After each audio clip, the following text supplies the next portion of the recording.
Thanks and welcome to join me on the 6:15 News. I'm Kejang Henry Atembe. We begin with our top stories.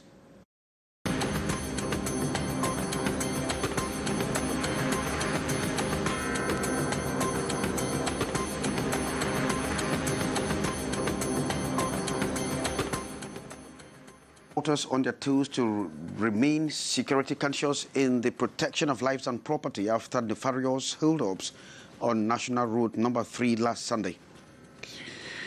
And SEMAC heads of state shaping and strengthening governance on major issues. The sub-regional summit will evaluate the strides made so far in economic integration.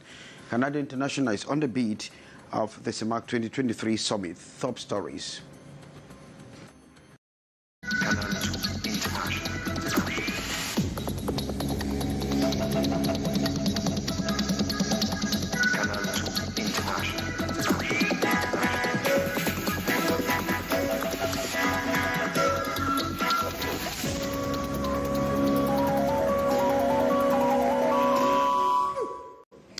Thanks and welcome back.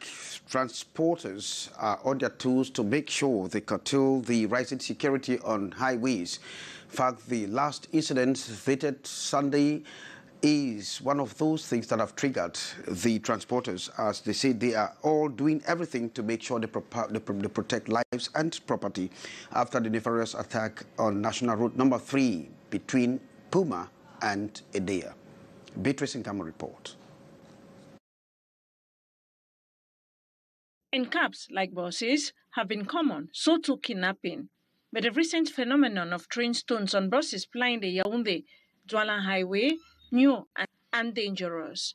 The victims not only cars but passengers, especially when a driver tried to stop. The fear of the worst what has pushed urban and interurban transporters syndicate to join in the fight. The objective of their deliberation this Thursday in Yaoundé, their proposals, especially in the urban transport sector, includes the new travel fares to be posted all over on buses and cabs, a file that will identify individuals, each in their different sectors, which they think will go a long way to get hold of the perpetrators. They came out clear that the phenomenon of attacks on buses is not new, especially as it concerns night travel. But this new train of stones very worrying. They add they are ready to help in this national fight, why they should be included to clean the sector. A sector, they say, is still battling to ensure passengers respect tariff, especially the fare to be paid in the day and that at night. Thanks very much, Beatrice Nkama. The markets of state are already arriving in Yaoundé for the summit. And as they expect to reshape the and strengthen governance within the sub-region, Hyacinth takes a look on the stakes and facts on how Yaoundé is bracing up. And from different recent reports, we gather that all the heads of state have arrived except the president of the Central African Republic, Professor Foster Ange Touadéra, who is still being expected to be received by President Paul Biya. Details with Hyacinth. The city of Yaoundé visibly projecting a new look as hours boil down to the arrival of the SEMAC heads of state. The major road axes and roundabouts from the Simalen International Airport to the Unity Palace embedded in the colors of the economic and monetary community of the Central African states. The flags of the 6 member countries like Equatorial Guinea, Chad, the Republic of Congo, Gabon, Central African Republic, and host nation, Cameroon, floating at all angles of the city of 7 hills. Pictures of the zonal presidents as Paul Biya of Cameroon awaits the arrival of Ali Bongo of Gabon, Mahamat Deby of Chad, Denis Sassou Nguesso, and Faustin Touadéra of Congo and Central African Republic, respectively, not forgetting the world's longest-serving president, Teodoro Obiangema of Equatorial Guinea. Security dispositions equally at its peak with the heavy deployment of mixed forces along the presidential stretch of road, and the different foreigners residing in Cameroon intensifying mobilizations to welcome their respective presidents. Thanks, Hyacinth. We are going to expect more from you as you are on the beat of the SEMAC 2023 summit. Meantime, consumers in Douala have been told that they remain the kings to producers, as they have been reiterated the importance of their purchasing power to the growth of the economy. This was the message that the consumers received during a drilling session on their rights, as you tell us, Ambo Gladys Diba. From the right to choose, to safety, to be informed and heard, several Cameroonians are still ignorant of these key consumers' rights. I don't know my right very well. That is it, because I come here to learn my right very well.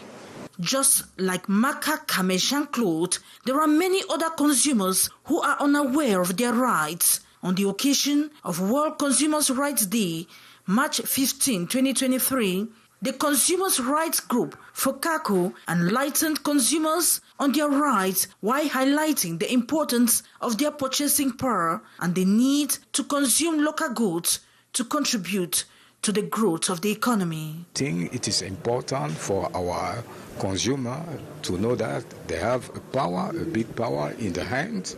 They can transform effectively our economic situation. They can create a lot of jobs if they are aware of the fact that through their consumption they can change the things. The consumers were also schooled on the steps to take in order to defend their rights, emphasizing administrative tolerance and corruption as setbacks to the protection of the rights of consumers in Cameroon. And as the Douala-Bonaberi port keeps sending enticing investment incentives across the world, so too businessmen or investors jetted into the country to make for brisk business. Now, the recent case in question is that of a delegation of Japanese businessmen who are in the country to scout for opportunities in the Douala seaport. We have the details in the report. The Douala-Bonaberi seaport is attracting more and more investors. This time around is a delegation of Japanese business class. Their area of interest is for logistic investment and infrastructure. Today, the Douala Port Authority is introduced to us the expansion of the plan for the Douala Port. That is we are very interested. But in future, if we can, we want to join such kind of the plan. Yeah. Classified as the most modern port in the Central African sub-region, the Douala Port is extending its facilities towards Manuka, where a new platform for a DC port would be constructed. The Japanese investors are very interested by the Port of Douala master plan, development master plan. We have adopted this master plan for a long time. This is a development plan for 30 years. That is for the period 2020 to 2050 to develop the port. And this master plan includes various projects to rehabilitate and modernize our infrastructures in order to let the port be more competitive and more attractive in the future. The Douala-Bonaberi port is the gateway to landlocked countries like Central African Republic, Chad, and the northern part of Congo. This, of course, is a strategic opportunity for the Japanese delegation, as Douala will serve as a hub for the African Intercontinental Free Trade Zone with its expansion program 2063.